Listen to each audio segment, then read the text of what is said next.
So Putin took a trip to North Korea, and the internet's been going crazy about it. Can you tell us the significance of this trip to North Korea, Pyongyang, and then he went to Vietnam afterwards? What is Putin trying to do here, and is it a big deal? Well, I guess it is a big deal. They signed an agreement, essentially established, a formal military alliance, and which means, of course, if either party is attacked, if Russia is attacked or North Korea is attacked, the other must come to its aid. Um, and that, I think, it really kind of changes, or it certainly affects the balance of power within Northeast Asia. That North Korea is no longer the isolated, hermit state. It is now, closely and tied. It now has a military alliance with a great military power that's Russia.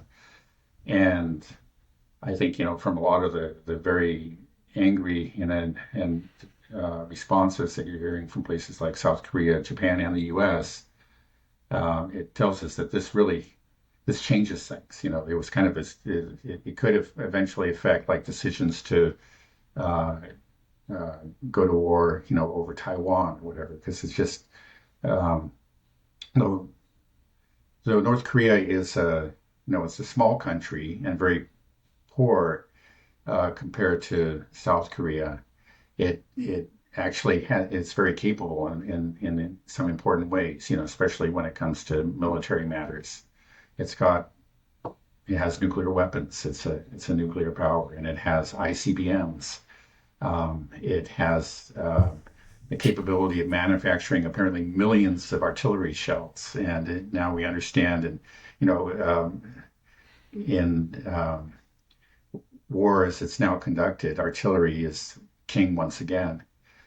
So that capability is not meaningless. I mean, it can have an impact, both in in Ukraine because um, those artillery shells can go to the front there.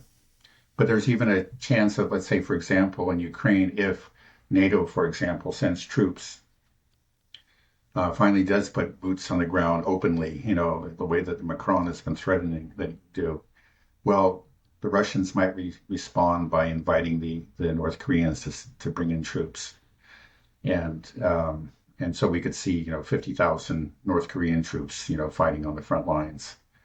Um, so all these things that it has, it's yeah, it's a major event. It's something in a way. It's actually or it really is just actually a return to the kind of relationship that Russia, when it was the Soviet Union, had with North Korea, prior to the 1990s. They've actually had very close relations, and they were military allies all the way up until the collapse in the early 90s. And so Mm. now, yeah, this whole relationship has been rebooted, and again, it's meaningful. It's not that yeah, North Korea is not a non-entity. Mm. So anyway, whatever, how, who knows, what kind of conflict could break out in Asia. The fact of this alliance is going to have a real impact on the course of events there. But it also could have an impact, and I think maybe already is having an impact in Ukraine. I mean, there are all kinds of rumors that they've already sent a lot of artillery shells to the front there. Mm. Yeah, it's going to be interesting to see what happens in North Korea now. Like you said, it's been an isolated hermit state for so long, and all of a sudden now it's plugged into one of the fastest growing economies in the world right now, and the center of the new multipolar world that's being created. And it Right. just got to get plugged into it all of a sudden. We might Yeah. see some real changes in North Korea, Yeah. um, Right. Well, one thing it shows also, it's just a total failure of U.S. policy on North Korea. I mean, this was, if you go back, 15 years or so, North Korea did not have nuclear weapons, right? And was actually, um, agreement was reached between North Korea and the U.S. For North Korea to put aside its, nuclear weapons program, and the U.S. would help it, actually build civilian nuclear reactors and would lift sanctions, and so on and so forth. Well, it was not the North Koreans that broke this, but typical of the neocons, right? They broke it. They thought, okay, yeah, we've got the power. Well, we don't need to respect this agreement. We're just going to tighten the screws on North Korea.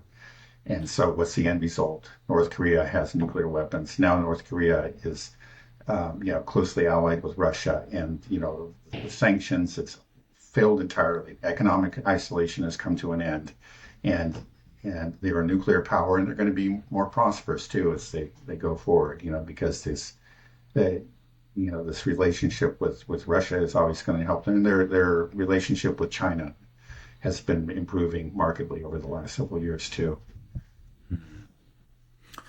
It's so frustrating whenever I think about the United States and all the money that we've wasted to harm ourselves. We could have built such great Yeah. infrastructure, Well, have high-speed rail through here. Instead, yeah. we Well, one have thing it's undermined funny. our own security. Right. You see this again and again. I think it's just like, maybe it's a problem if you have too much power. You just like uh, you want to wield it.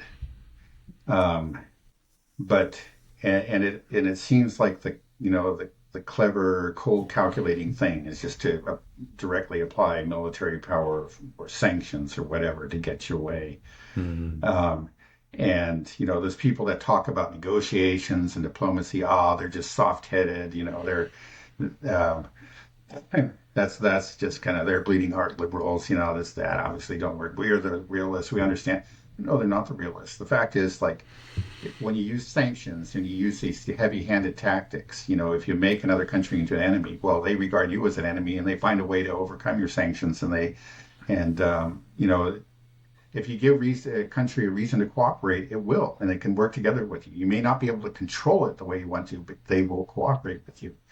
And there's give and take, and that's how relationships, work between countries. And an intelligent country understands that principle, works with it. But I think, again, this notion, this idea that we could achieve some kind of absolute power that came to us during the unipolar moment, right? In the '90s, is something that really has corrupted our thinking and has caused us to pursue these really, these in the end very self-destructive policies. They backfired everywhere. It backfired in North Korea, backfired in Russia. Mm.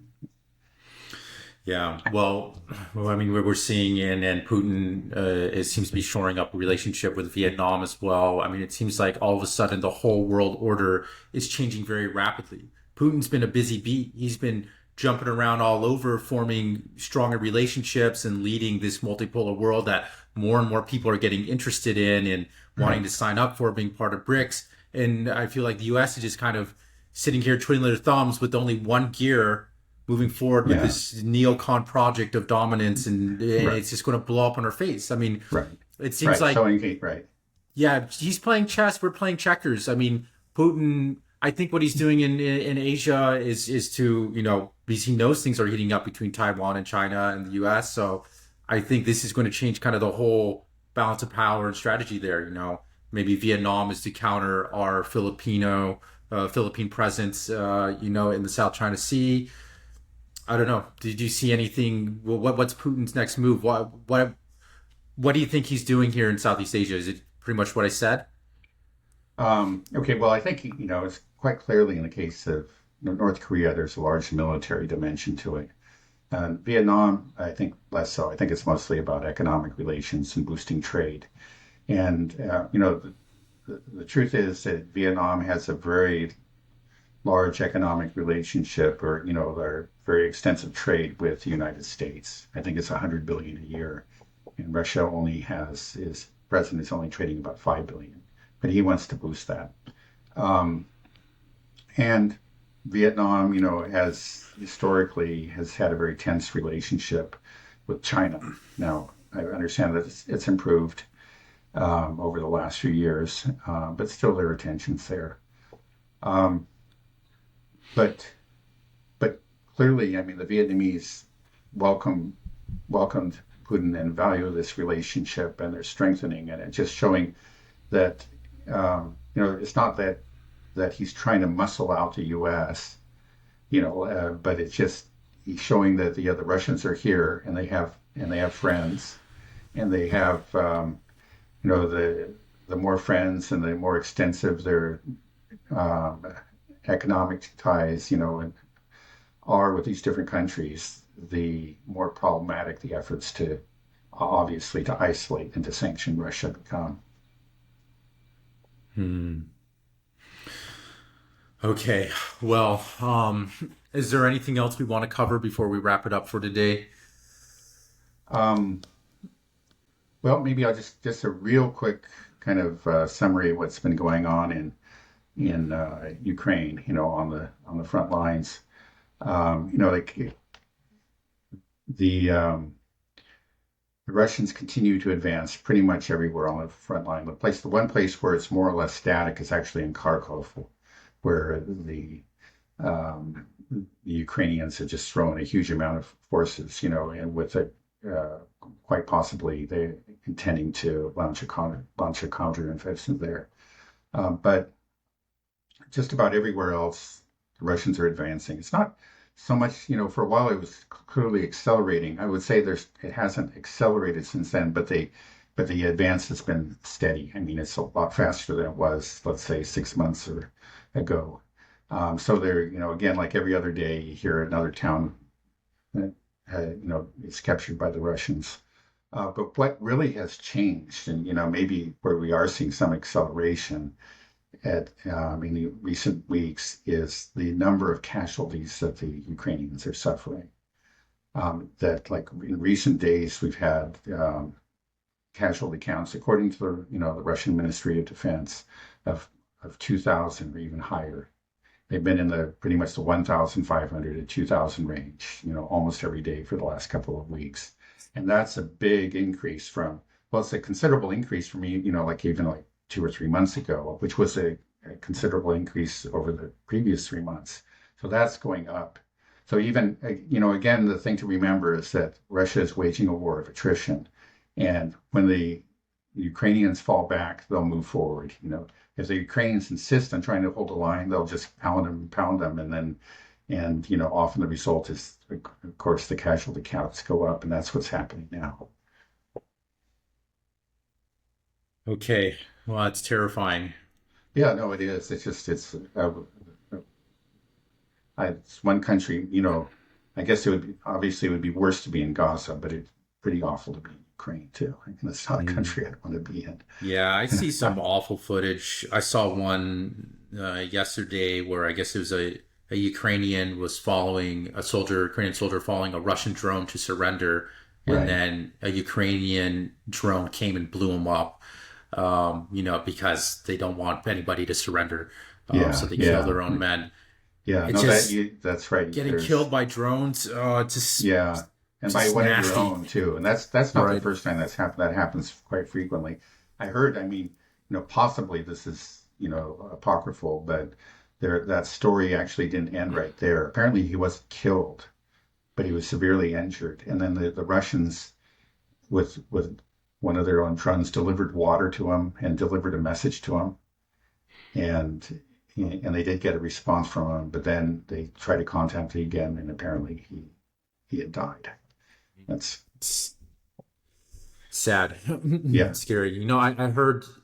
We've been getting very upset at China for supposedly, just for doing trade with Russia, not even giving Russia any actual weapons or munitions, but just right. trade. And they say they could be dual use with chips or whatever. But I hear actually the Ukrainians, most of their drones, they're just buying them straight from China itself. So it seems like Yeah, China is actually supplying Ukraine with actual, things that are being used in the war, real weapons, to Ukraine, not to Russia. But of course, nobody will talk about that, or and yeah. it won't change the U.S. Well, I policy. mean, the double standard is just huge. It's so big that it, sometimes the double standard or lie is so big. The big lie is hard to see because It's so big. yeah, right.